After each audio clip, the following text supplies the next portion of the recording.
This is probably the stupidest thing that I have seen fitness influencers do. So, welcome back, everybody. My name is Adam. I talk about fitness, I talk about video games, I talk about all kinds of stuff. The topic today is this trend that's going around where I am seeing fitness influencers, and not just fitness influencers, but primarily fitness influencers, using ChatGPT to make themselves more jacked. And the method is pretty simple, right? It's not too surprising. You go to ChatGPT, you say, hey, can you take this picture of me and add 15 pounds of muscle and keep me the same level of leanness that I am? Of course, you can do that if you're a fitness influencer, has some photos of you being pretty shredded, right? And then, of course, if you're an ordinary person, you could say, hey, could you take this picture of me and make me 5% body fat? Could you make me, 10 pounds heavier and 5% body fat? That sort of thing. And it will do its best to approximate this for you. This is probably the stupidest thing that I have ever seen. And the reason for this is very, very simple. The fitness industry is a very simple industry. It is an industry that is run on smoke and mirrors. It is an industry that is run on people looking good. It is an industry that is run on people posting photos of themselves looking good on Instagram, or posting videos of themselves lifting very heavy weights on Instagram. And so, for the most part, photographic video evidence is the thing that makes this entire industry go round. You would not be a fitness influencer if you did not have these impressive photos and videos to share, and if you weren't putting out a steady stream of them. And of course, then also this leads to all kinds of, various varieties of fitness influencers, some who just kind of do silly stunts, some who, are just basically genuinely the biggest and the most jacked, some of who are, genuinely just the most strongest, or whatever the case is, right? But at the end of the day, it all revolves around you have to share photos, you have to share videos of you doing things that show off either your physique or your physical capabilities. I saw a post recently that was like, hey, RIP to the concept of photographic proof. It had like a really good 150 year run. And that is pretty much how this feels right now, right? Like, obviously, AI has been a pretty interesting topic in the fitness industry because obviously the fitness industry is very heavily focused on social media. And so people have been using AI to automate all kinds of stuff, right? They've been using it to automate captions that they put on their Instagram posts. They've been using it to automate, whatever, tweets and posts and all kinds of stuff, right? But that was more related to just the text side of things, right? Now we're talking about the ability to just alter photos, the ability to just make yourself look more impressive, pretty easily. This is the kind of thing which is basically just poisonous to the entire concept that the industry is built on.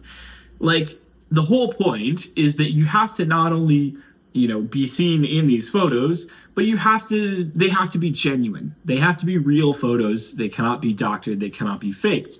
There was this whole scandal a few years back where, a bunch of these guys who were influencers who worked for some supplement company or whatever, turned out that they were all photoshopping all of their photos to make their physiques look a little bit more impressive. And that basically caused an implosion and, ruined a bunch of people's lives, right? That is the kind of thing that now we're just kind of gleefully doing for fun. Like, hey, what does it look like if I make myself more jacked on ChatGPT? Great, I look more jacked.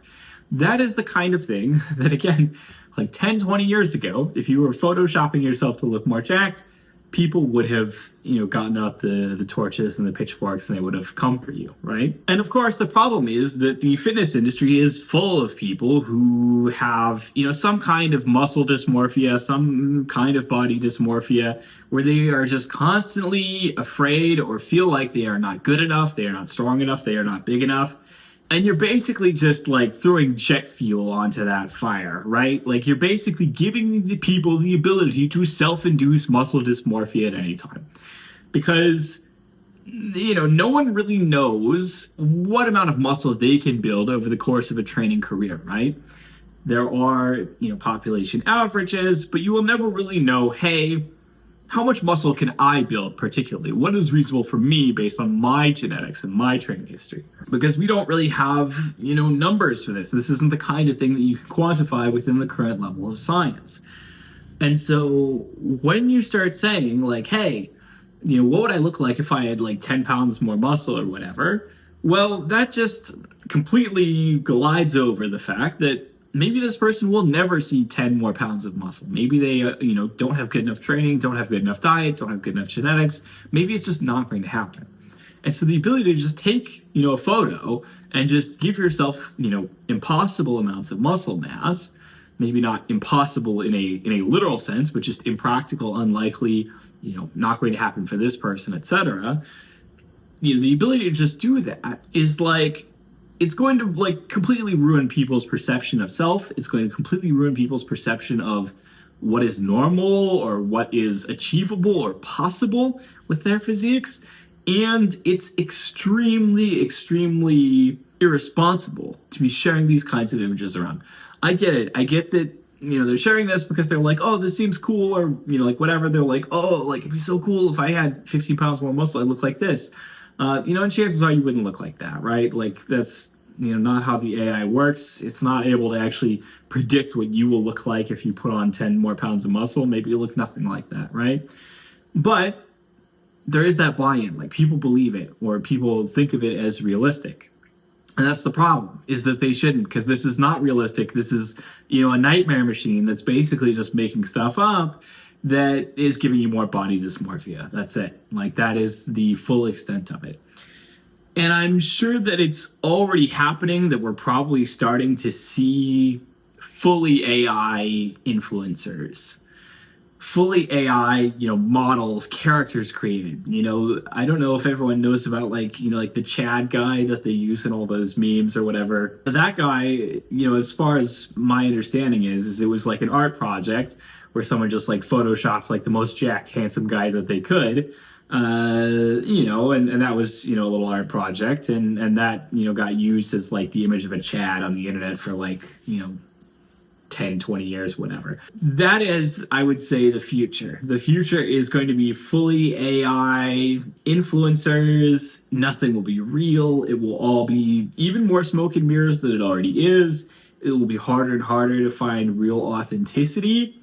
It'll be harder and harder to trust anything that you see online. It'll be harder and harder to, just like believe any of the information out there. And at the same time, it is going to be easier and easier for people to get fooled. It is going to be easier and easier for people to get sucked into some snake oil supplements, get sucked into some terrible training programs, get sucked into buying some stupid products, just because it's like so much easier to put out this misinformation than it used to be.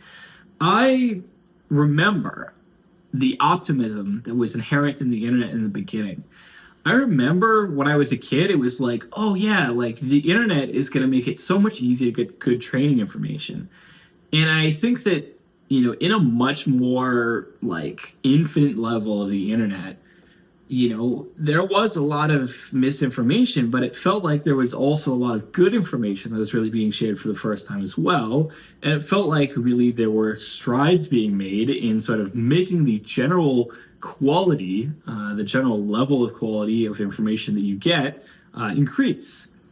And now I don't know if I believe that anymore. I don't really know if I do, because today's internet is so much more dominated by AI slop, and people come to appreciate and respect the AI slop, even though it's not good information. And now it's coming for our visual media as well. It's coming for our physique photos. It's coming for our videos of a guy bench pressing 400 pounds. It's coming for, the entire concept of an influencer, a fitness influencer, right? I don't know how much you'll be able to believe or trust anymore at all. That is really the long and the short of it. I think it's potentially a really dark place that we're going into if this kind of thing becomes normalized. I genuinely think this is the worst possible thing you could be doing. I think they're not really thinking through the consequences of sharing AI-generated images of themselves with improved physiques. I think that all of these influencers are just kind of going like, haha, this is fun. And I mean, I'll also add it genuinely, like another point that I, forgot to add a little bit earlier, probably would have been relevant, is like, I'm not just seeing influencers doing this. I am seeing normal people in just like random Facebook fitness groups or whatever that pop up on my feed. And they'll post a photo of them just looking like a schlubby normal guy with like barely any muscle mass. And then they'll post a photo of ChatGPT where ChatGPT made them, shredded or whatever. And they'll go, "Oh, is this physique achievable for me?" And it's like, no, dude, it's probably not achievable for you at all. But again, ChatGPT is going to just totally erode people's understanding of what is normal, what is possible, what is achievable, what is likely. And that's really grim. It's going to, again, just cause so much additional body dysmorphia. It's going to cause so much additional headaches. It's going to cause so much additional BS. I genuinely, it's just like, oh my God, I'm kind of pessimistic about it. I'm going to be so for real. I don't have a solution for it. The technology is here. We're going to have to figure out how to deal with it. I would advise people to be extremely cautious about anything they see online, extremely cautious about images, extremely cautious about even videos soon. I think things are going to get, spicy. So that's all for today's video. As always, I hope you liked it. Don't hesitate to like, comment, subscribe, smash the notification bell. Do all that lovely stuff you do whenever you like a video. Comment down below. Tell me I'm an idiot and that AI is the future. Whatever you'd like to do. I will see you all next time. Have a good one.